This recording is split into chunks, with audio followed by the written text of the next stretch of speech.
Bienvenidos a Amu Curiosos, yo soy Amu Neuroscience and Biology, o Amu mejor dicho.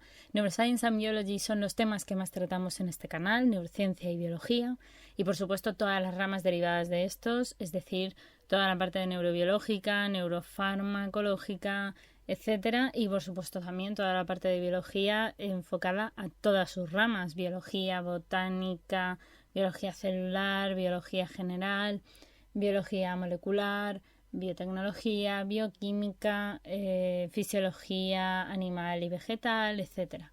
Vamos a hablar de un montón de cosas en este canal, así que si te gusta, te invito a que te quedes. Por supuesto también, y si no eres tanto de ver vídeos o tal, pues también tenemos un canal de Twitch para que sea más interactivo y más de directos. También tenemos un canal de Discord, también tenemos un montón de redes sociales donde publicamos cositas.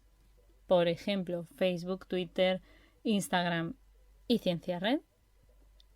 Y por supuesto también tenemos no solamente todo esto, sino que tenemos un blogger donde publicamos también cositas escritas un poquito más extensas, y también tenéis, para más información y para si queréis contenido un poco más exclusivo, el Patreon, donde de vez en cuando pues oferto cositas, tenéis cierto poder dependiendo de qué nivel elijáis. Y básicamente eso es a lo que venís a este lugar, a construir vuestro conocimiento, a ayudarme a mí a construir el mío siempre, con vosotros y con vuestra ayuda. Y nada, pues que espero que disfrutéis mucho de los vídeos. Muchísimas gracias a todos aquellos que os queréis unir a esta maravillosa comunidad de Amu Curiosos, dejando un like, dejando un comentario y o directamente suscribiéndoos. Llevamos ya 3 años haciendo divulgación, así que esperamos mejorar todavía más. Y pues nada, bienvenidos a la aventura y que la disfrutéis muchísimo. Un abrazo enorme y comenzamos. Las hormonas testiculares y o andrógenos como la testosterona, la dihidrotestosterona y la androstenodiona son normalmente las hormonas sexuales masculinas. La secreción de los andrógenos en el hombre se produce principalmente en los testículos, concretamente en las células intersticiales de Leydig, de las cuales ya hemos hablado. Los andrógenos se sintetizan por estímulo de la LH y a partir del colesterol o acetilcoenzima A.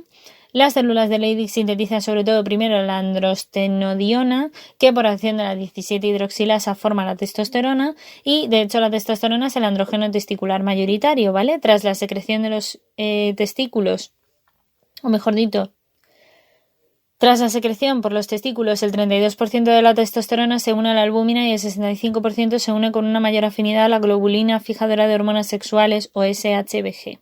Solo el 3% restante circula de forma más libre. Gran parte de la testosterona que pasa a los tejidos se convierte en dihidrotestosterona por acción de la 5-alfa reductasa. En los varones, de hecho, la dihidrotestosterona es la hormona sexual más activa. El déficit normalmente de esta enzima produce, de hecho, los procesos de pseudohermafroditismo masculino. La testosterona no se fija normalmente a los tejidos que se convierten en el hígado en 17 cetoesteroides, como la propia androsterona y la dehidroepiandrosterona, que son secretados en bilis y en orina, y el 75% de estos cetoesteroides de orina con el origen suprarrenal, asimismo con el 25% es de origen testicular. Recuerda también, no obstante, que los andrógenos se secretan en menor medida o en menor cantidad por el ovario y secretan androstenodiona, que se convertirá en la testosterona, y por las glándulas suprarrenales quedarán la deshidroepiandrosterona. Los efectos normalmente de este tipo de hormonas son el desarrollo de los caracteres masculinos primarios, el pene, el escroto, la próstata, el descenso de los testículos, o los secundarios como el vello, la voz, la calvicie, el acné y el músculo. La estimulación también de las formaciones de proteínas anabolizantes, como el desarrollo del músculo que incrementa la densidad ósea en los varones, el aumento de la tasa metabólica, la estimulación de la eritropoyesis y el aumentar también la reabsorción de sodio en los túbulos distales renales. La anatomía de los órganos sexuales masculinos. Os recuerdo que el testículo estaba compuesto por hasta 900 túbulos seminíferos en espiral en los que se formaban los espermatozoides. Los espermatozoides pasaban de un conducto llamado el epidídimo, que presentaban estereocilios similares a las microvellosidades y que desembocaban en el conducto deferente que penetra en la glándula prostática, que la próstata estaba rodeada de vesículas seminales secretoras de un material mucoide rico en fructosa, ácido cítrico y otras sustancias nutritivas, que vacían además su contenido junto al conducto deferente hacia el conducto eyaculador, que desembocará en la uretra, y la uretra desemboca en la secreción lubricante de las glándulas de Cowper. La uretra también se llena de una sustancia viscosa, además de lo que le lleva hasta el testículo y la próstata, liberando por tanto las glándulas uretrales y vulvouretrales. Bien, os recordaré un poquito también el tema de la espermatogénesis, que os recuerdo que es el proceso por el cual las espermatogonias se diferenciaban hacia espermatozoides, que tienen lugar en los túbulos seminíferos. Durante la formación normalmente del embrión, las células germinales primordiales emigraban hacia los testículos y se convertían en espermatogonias. Estas, que ocupan las 2 o 3 capas más internas de los túbulos seminíferos, son las espermatogonias que emigran, como digo, hacia la luz del túbulo central seminífero, situado entre las células de Sertoli. Una vez allí sufrirán cambios morfológicos y formarán un espermatocito de tipo primario, o mejor dicho, espermatocitos primarios, porque es en plural, que se dividen dando así 2 espermatocitos secundarios, cada uno de ellos con 23 cromosomas ya, y posteriormente estos espermatocitos secundarios se dividirán para formar las espermátides o espermátidas de 23 cromosomas también, que finalmente se acabarán modificando y convirtiéndose en los espermatozoides. El ciclo completo de esta dura aproximadamente unos 74 días y se forman unos 120 millones de espermatozoides diarios, que no es poco. Tras su formación en los túbulos seminíferos, los espermatozoides tardan hasta varios días en recorrer el epidídimo, donde adquirirán la capacidad de motilidad en este sitio, aunque diversas proteínas inhibidoras del líquido del epidídimo impedirán 100% el movimiento real hasta después de la eyaculación, ya que los espermatozoides se almacenan en el conducto deferente. Tras la eyaculación, los espermatozoides se vuelven móviles en principio y capaces, por tanto, de fecundar un óvulo. Las células de Sertoli y el epitelio del epidídimo secretarán el líquido nutritivo que ya estará en el eyaculado junto con los espermatozoides, eso que nosotros comúnmente llamamos semen, y la capacitación de los espermatozoides es un proceso normalmente de tipo necesario para la fecundación del óvulo, en el que este espermatozoide sufre una serie de cambios al entrar en contacto con los fluidos del aparato genital femenino, y eso produce al final la fecundación per se. Esto ya lo estuvimos viendo en su momento, ¿vale? Os recomiendo también que vayáis a verlo en los vídeos previos que hemos hablado de estos temas de la histología, de cómo se daba todo el tema de la espermatogénesis, maduración, etcétera, y también en la parte de fecundación, porque vemos ahí precisamente qué modificaciones hay dentro de la parte femenina de lo que es el espermatozoide para poder producirse la fecundación. Que es un fenómeno absolutamente asombroso. Así que yo os recomiendo que vayáis a verlo en esos vídeos, ¿vale? Por otra parte, el espermatozoide. El espermatozoide está formado por una cabeza y una cola. Claro, la cabeza está formada por el núcleo rodeado de citoplasma y la membrana celular. En su parte externa anterior continúa una capa gruesa que se llama el acrosoma, que es una especialización o unos enzimas Es una especialización con enzimas proteolíticas y también con hialuronidasas que facilitan la penetración y también la fecundación del propio óvulo, siendo este tipo de acrosoma una especie de lisosoma especial. La cola o flagelo básicamente está formado por el esqueleto de los microtúbulos con un axonema, una fina membrana que reviste a ese axonema, que además también tiene en la zona hacia el cuerpo de la cola o hacia la parte más proximal de la cabeza, básicamente, una parte muy rica de grupos de mitocondrias que van a permitir que se dé ese movimiento flagelar. Por cierto, que esto también ya lo vimos en más detalle, el por qué era así y demás, recordar también lo que era el axonema en previos vídeos cuando hablamos de biología celular y del citoesqueleto.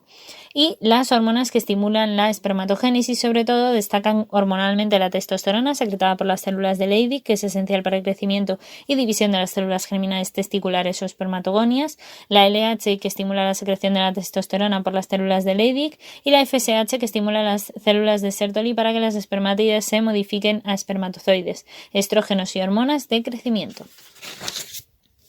La función secretora de las células de Sertoli, os recuerdo que es muy importante porque secretan las siguientes sustancias, entre otras la hormona antimülleriana o HAM, que está secretada durante las primeras etapas de la vida fetal, la inhibina y la activina, secretadas después de la pubertad, cumplen sobre todo su función conjunta de regular la secreción de la FSH. La inhibina, os recuerdo que es la hormona sintetizada por los por los testículos en varones, que inhibe la secreción de las gonadotropinas, inhibiendo por tanto la espermatogénesis. En mujeres era la que se sintetizaba en el cuerpo lúteo y la placenta e inhibía la ovulación durante el embarazo, ¿vale?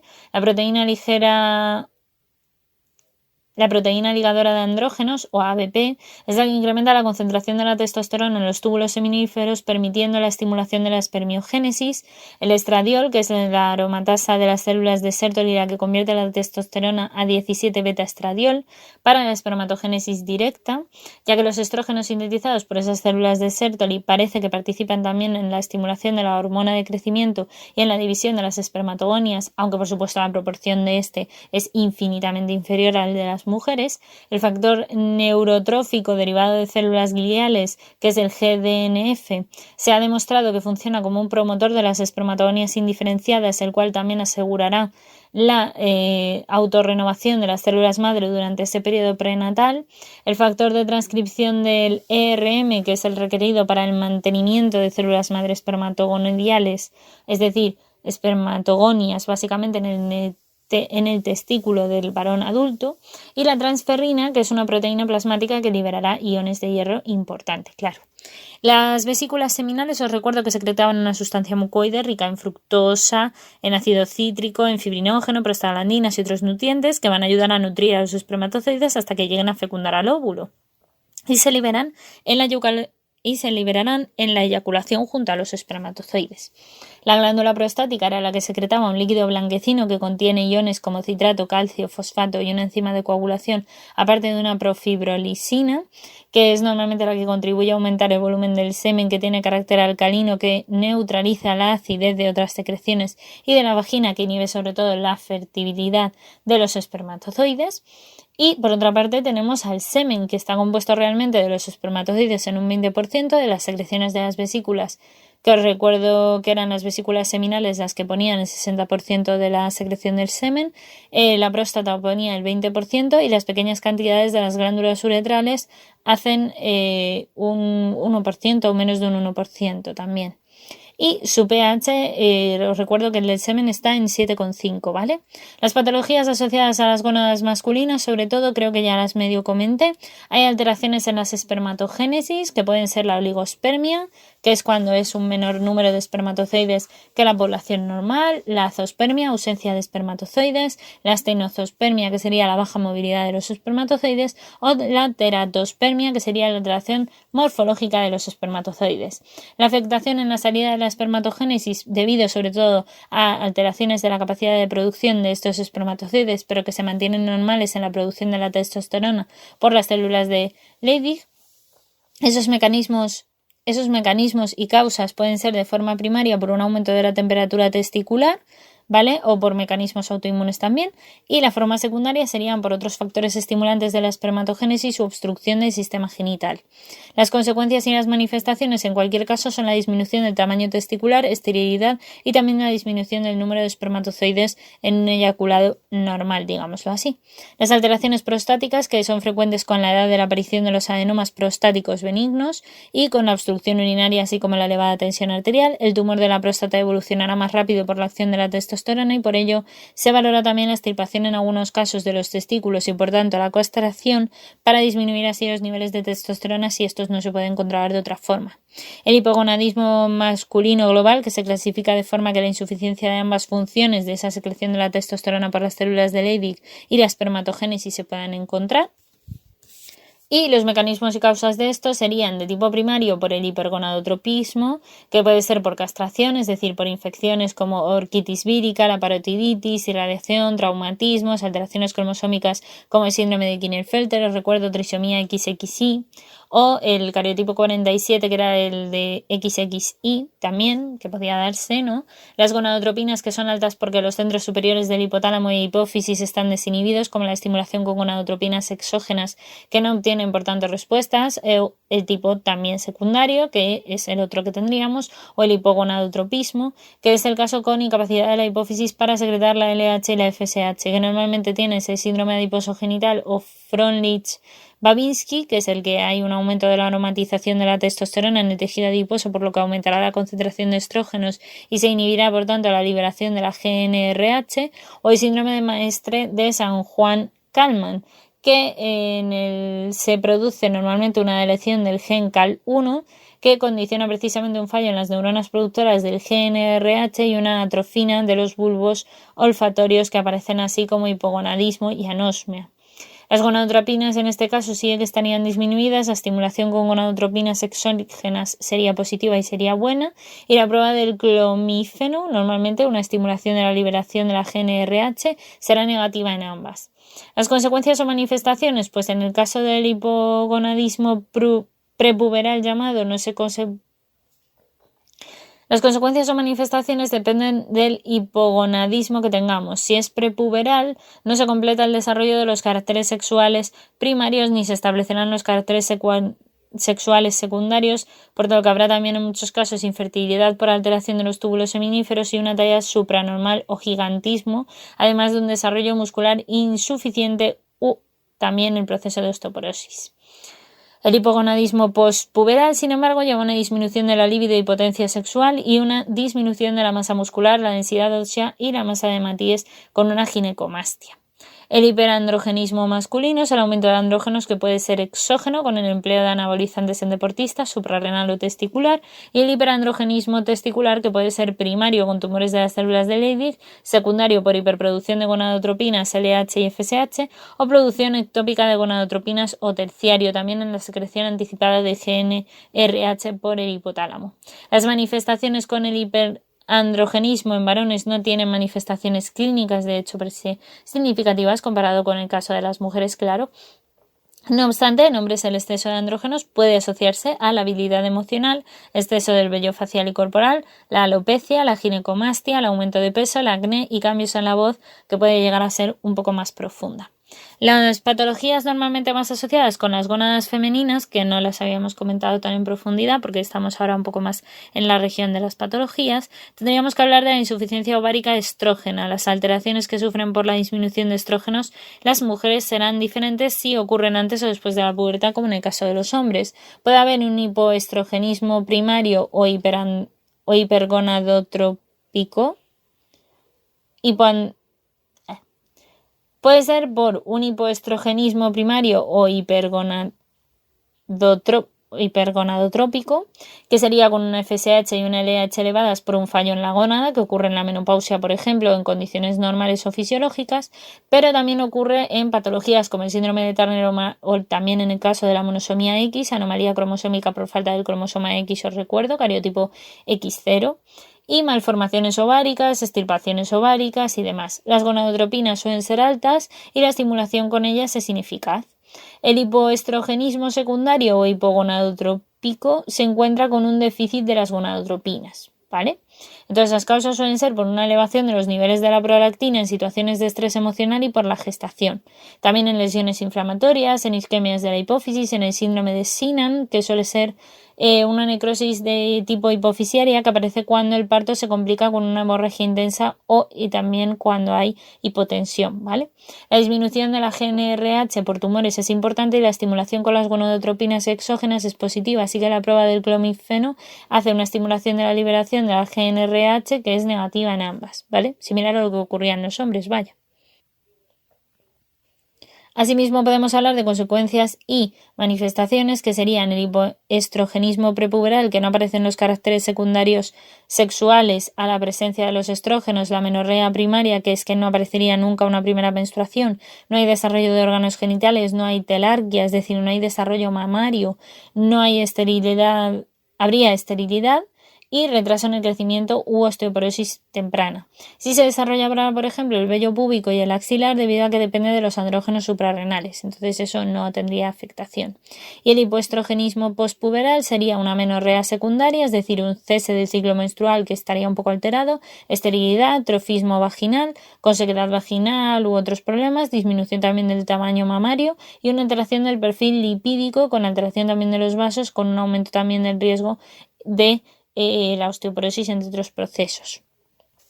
La insuficiencia progesterónica ovárica o hipofunción luteínica es cuando la producción de estrógenos es normal para el cuerpo lúteo y se desarrolla de forma insuficiente de forma insuficiente, por lo que no se sintetiza la progesterona. Normalmente los mecanismos o causas es por la disminución de la GnRH hipotalámica con un estrés físico o emocional, con hiperprolactinemia o con la insuficiencia primaria de las células lúteas. Las consecuencias: esterilidad, no hay aumento de la temperatura basal en la segunda parte del ciclo menstrual y los niveles plasmáticos de progesterona en cifras correspondientes a la fase folicular se encuentran pues un poquito más bajos de lo normal.